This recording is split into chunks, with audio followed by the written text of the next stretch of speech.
Hey folks, Dr. Scott Niblo, Norfolk Chiropractic Center. Today's topic is scoliosis.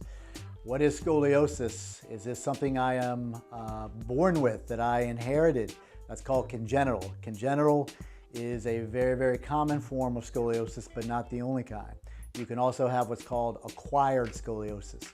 So usually that means you acquired an injury that created a deformity or curvature in your spine. Usually those are pretty significant impacts that people don't forget. They had a boom, a fall, usually pretty significant impact, and were never the same afterwards. So those are acquired scoliosis.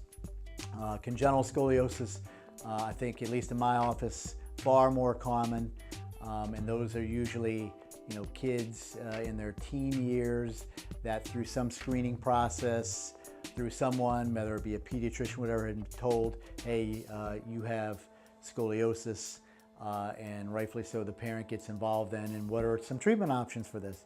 Or it could be an older person that's been dealing with it and they've known that they've had it for years and years, and it's kind of progressing to a point where the symptoms are making them take some form of action. So as a brief rule of thumb, scoliosis is 3 categories. Anything from 1 to 20 degrees is a mild form. 21 to 41 is a moderate form of scoliosis. And then anything above 42 degrees is considered severe. Severe forms, usually I manage with one neurosurgeon in our area that all he does is scoliosis repair.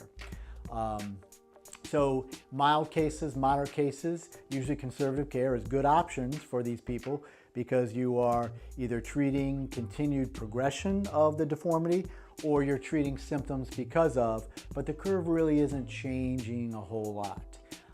And that's called a stable curve. Scoliosis, as a general rule, is a progressive condition. 1 to 3 degrees is average progression. Some people don't progress at all, but average is 1 to 3. If it doesn't progress at all, that's considered a stable scoliosis. As people age, generally it does progress, and as it progresses, so there are symptoms, and therefore they're seeking care. Either they knew that they had it, or now they're keenly aware that they have it, and the deformity is usually monitored, depending on the severity, via X-ray on an ongoing basis. If it is a moderate case, and usually they're over 40 years old, I usually take an X-ray every year or 2 at the very max to give them feedback. Is it stable or is it progressing? If they beat the average, or if you're beating 1 to 3 degrees, you're doing great. Your management is very effective. If you are not within those averages, it is an unstable curve, and usually those are, I refer them out to a neurosurgeon to kind of co-manage to, make sure this person, if they are progressing, is dealt with in an expedient way. But don't think that, oh, it's a mild curve, I don't have to worry about that. Those generally create more pain problems than the severe cases. Severe cases, usually there's a pretty, well-observed deformity of some type, a really significant high curve. When they bend forward, usually significant, obvious issues within their spine.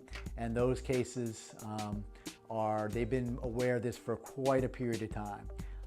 And you just don't want them to be, not evaluated on a regular basis once they get over 42 degrees. And anything up to then, usually conservative care works very well for these people for a long period of time. Maybe not forever, but for a long period of time, people can manage, or we can help them manage the severity of or slow the progression and help them manage any symptoms as a result of the curvature very easily.